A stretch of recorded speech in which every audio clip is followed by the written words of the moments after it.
कृष्ण भगवान की जय हो। श्रीमद् भागवत महापुराण की जय। श्रीमद् भागवत महापुराण में 23वां अध्याय राजा पृथु की तपस्या और परलोक गमन।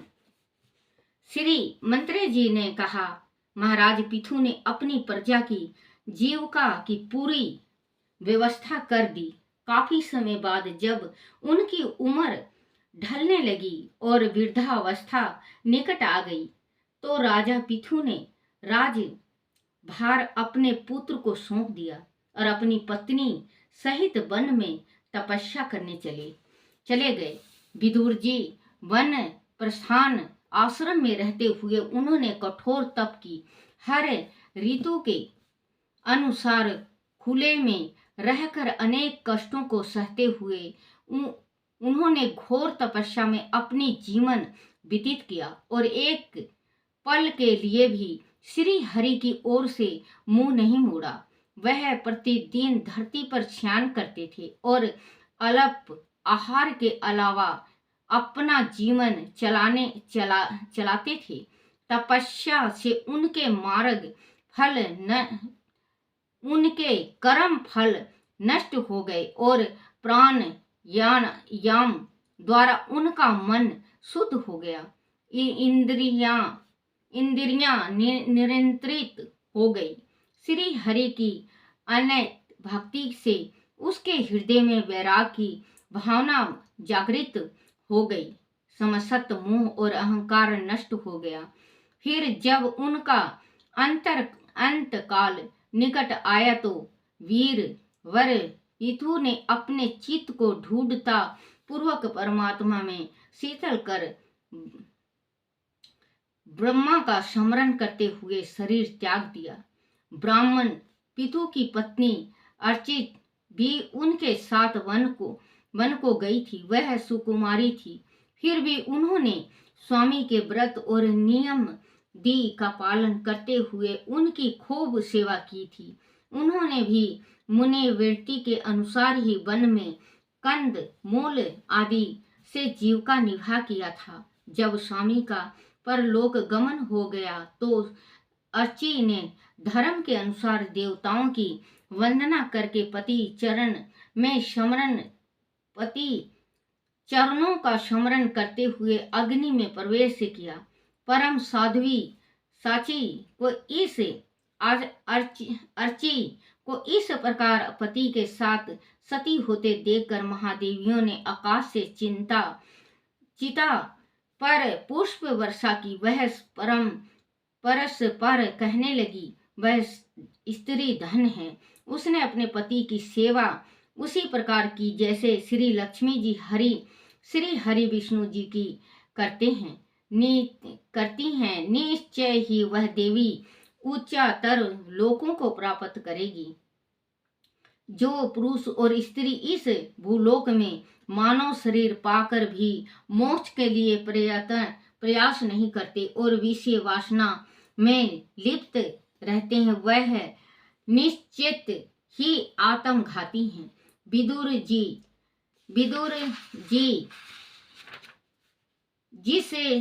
जिस समय देव कन्याएं इस प्रकार स्तुति कर रही थी, भगवान के जिस परम पद को यम महाराज पृथु गए थे, महारानी अर्ची भी उसी लोक को गई।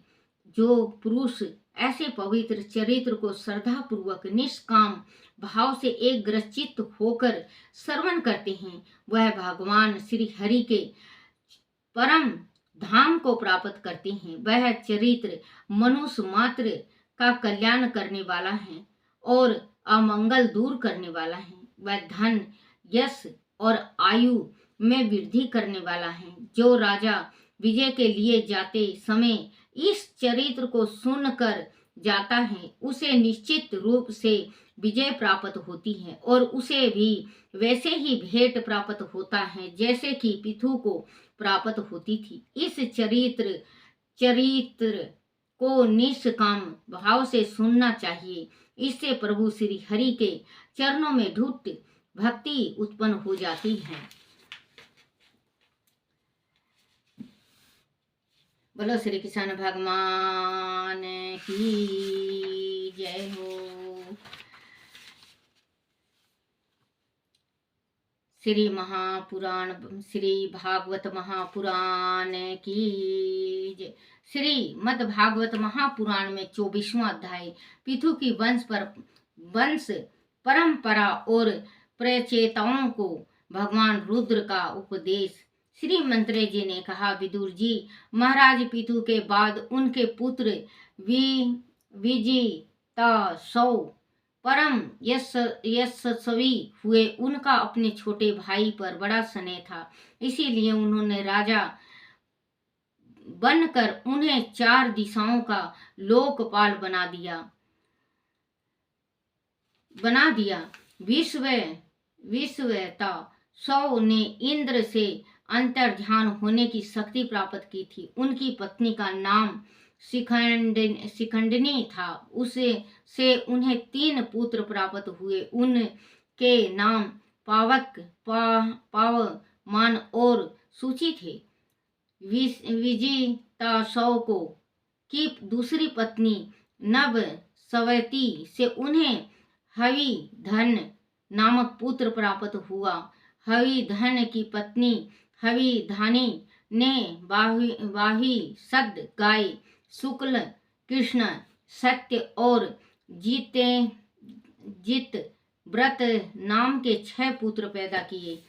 हविधन के पुत्र हविषद कर्म कांड और योग अभ्यास में बहुत कुशल थे। उन्होंने प्रजापति का पद प्राप्त किया था। बाद में सारी पृथ्वी पर यज्ञ करने के कारण उन्हें प्राचीन वाही नाम से पुकारा गया। प्राचीन वाही ने समुद्र की कन्या सतु दिति से विवाह किया था।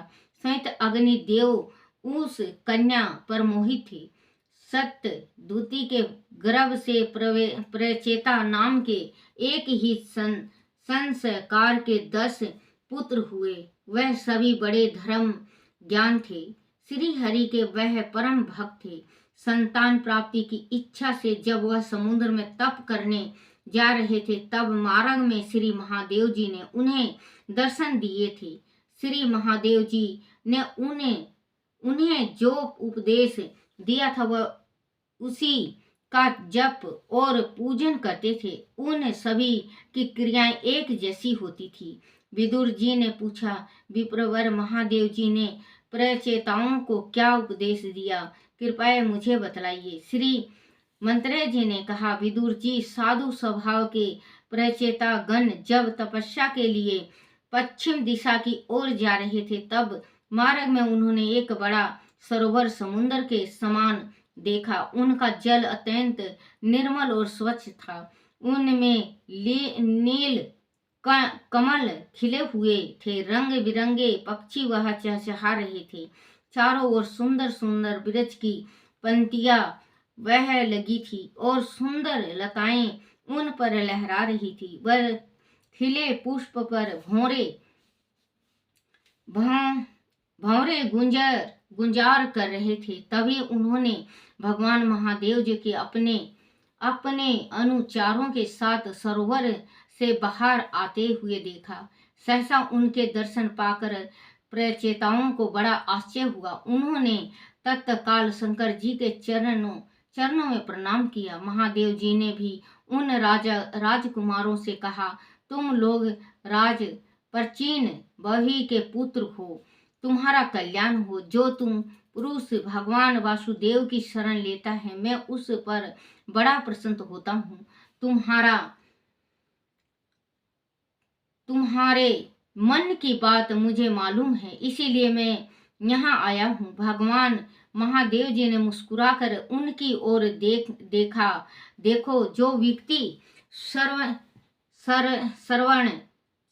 आश्रम धर्म का पालन करते हुए वह वासुदेव की भक्ति करता है, उसे 100 जन्मों के बाद ब्राह्मण का पद प्राप्त होता है और इससे भी अधिक पुण्य होने पर वह मुझे प्राप्त होता है। किंतु जो श्री हरि के अन्य भक्त हैं, वह मृत्यु के उपरांत सीधे वैकुंठ लोक को प्राप्त करते हैं। मैं तुम्हें एक अत्यंत मंगलकारी और पवित्र स्तोत्र सुनाता हूँ, उसका तुम शुद्ध भाव से जप करना। उन्होंने उन राजपुत्रों को स्तोत्र सुनाया जिसे जिसे उन्होंने कंठ स्थल कर लिया। फिर से राजपुत्र रुद्र भगवान की स्तुति करने लगे। हे प्रभु, आपका उत्कृष्ट ऊंचे कोटि के आत्मा ज्ञानियों के कल्याण के लिए होता है। आप सदैव अपने परमानंद स्वरूप में शीतल रहते हैं। हम आपको नमन करते हैं। आप सारे जगत के आधार हैं, समस्त लोक के कारण हैं, इंद्र के नियम हैं। आप संपूर्ण लोकों का संहार करने वाले हैं। आप आदि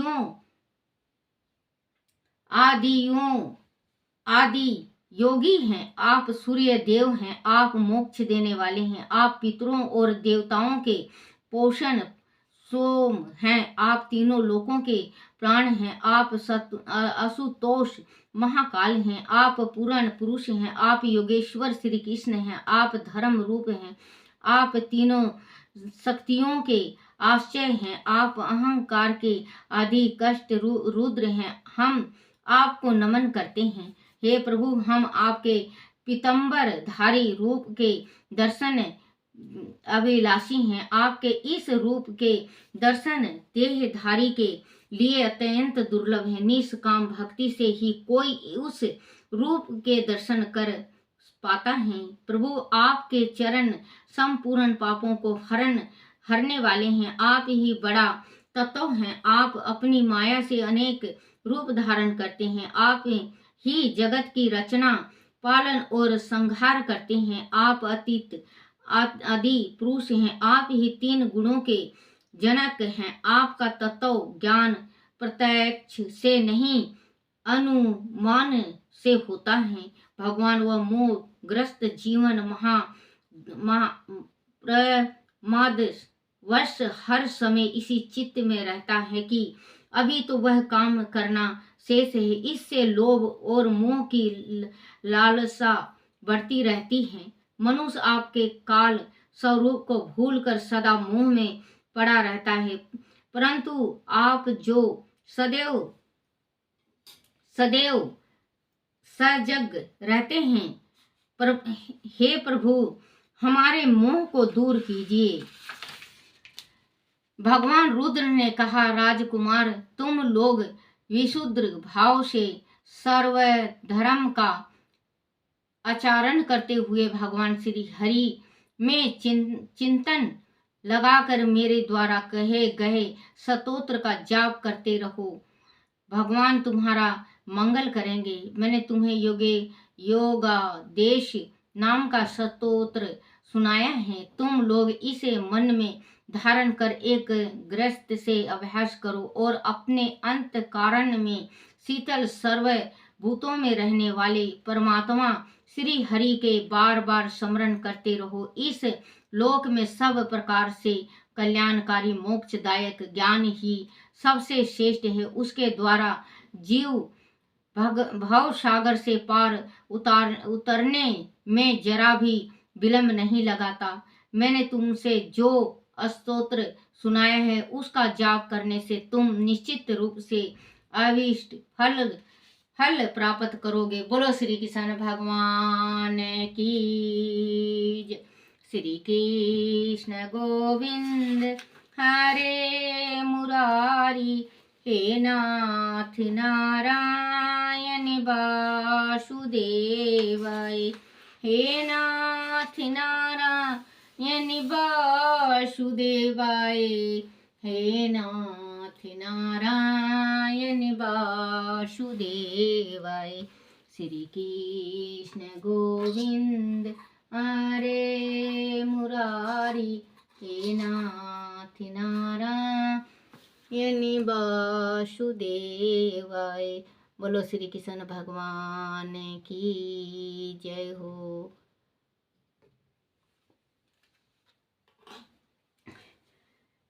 श्री कमल नेत्र, श्री कमल नेत्र कटि पीतांबर अधर मुरली गिरधरम मुकुट कुंडल करल कुटिया सांवरे राधेवर कुल यमुना धेनु आगे सकल गोपियों के मन हरम पीत वस्त्र गरुड़ वाहन चरण सुख नित नागरम करत केल कलोल निस दिन कुंज भवन उजागरम अजर अमर डोल निश्चल पुरुषतम अपरापरम दीननाथ दयालु गिरधर कंस हिरणा कंसरम गलफुल माला विशाल लोचन अधिक सुंदर केशव बंशीधर वासुदेव छैया बलि चलो हरि वामनम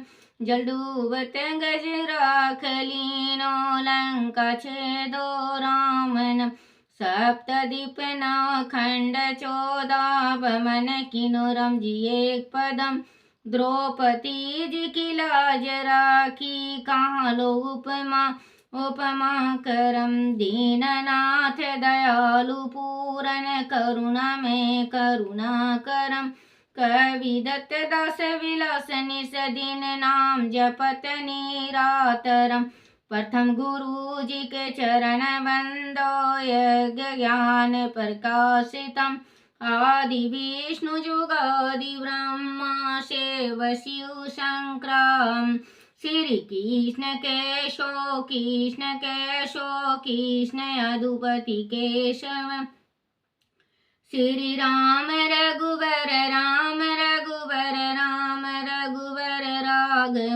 श्री राम कृष्ण गोविंद माधव वासुदेव श्री वामनम माछ कछ श्री राम कृष्ण गोविंद माधव वासुदेव श्री वामनम माछ कछ बर नरसिंह पाही रघुपति पावन मथुरा में केशोराज विराजे गोकुल बाल मुकुंद जी धन्य यमुना धन्य गोकुल जहाँ श्रीपति अवतारे धन्य यमुना का जल निर्मल बाल ग्वाल सखा मरे नवनित करत निरंतर शिव विराचित मन मोहितम कालिदी तट करत कीड़ा बाल अद्भुत सुंदरम ग्वाल बाल सब सख विराजे संग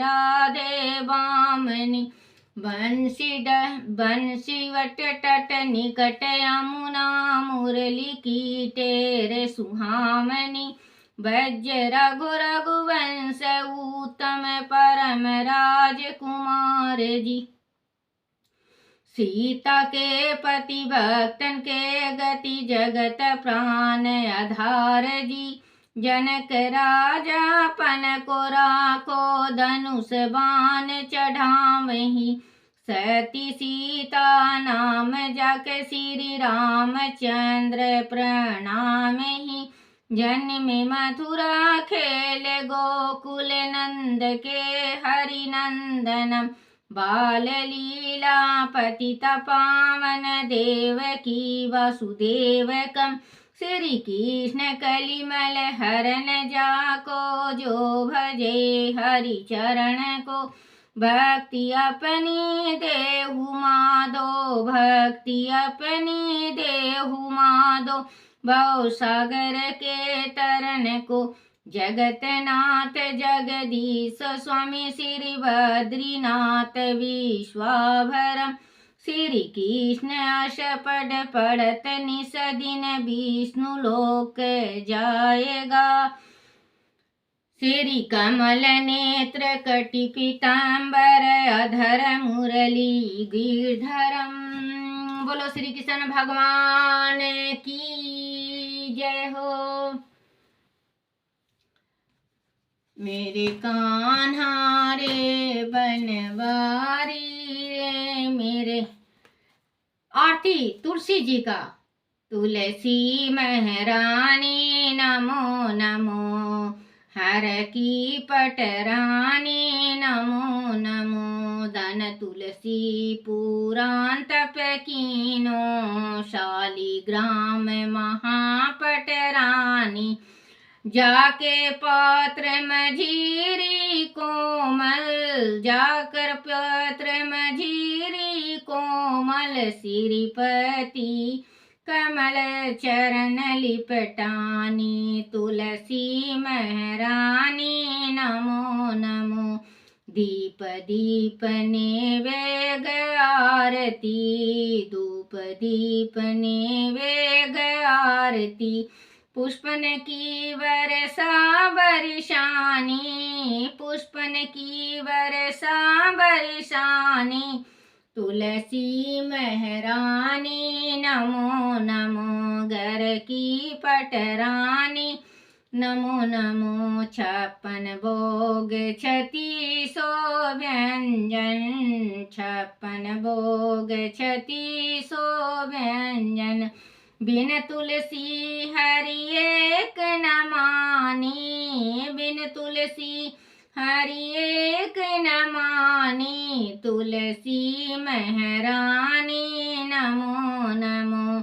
सभी सखी मैया तेरो यश गावे, सभी सखी मैया तेरो यश गावे, भक्ति दान दीजो महारानी, भक्ति दान दीजो महारानी नमो नमो। तुलसी महारानी नमो नमो। हर की पटरानी नमो नमो, तुलसी महारानी नमो नमो। हर की पटरानी। जय मेरे कन्हैया की जय हो, जय मेरे श्याम जी की जय, मेरे कृष्ण भगवान की जय हो, जय हो, जय हो। श्री भागवत भगवान की है आरती, पापियों के पाप को है तारती। श्री आरती भगवान की है आरती, पापियों के पाप को है तारती। बोलो श्री कृष्ण भगवान की जय हो। अपने अपने माता पिता की जय हो, अपने अपने गुरुदेव महाराज की जय हो। हे मेरे कन्हैया, हे मेरे बंसीधर, हे मेरे मुरलीधर, अगर मेरे से कोई भूल हो जाए, कोई गलती हो जाए, कोई टूटी रह जाए, मुझे क्षमा करना, क्षमा करना, क्षमा करना। बोलो श्री कृष्ण भगवान की जय हो।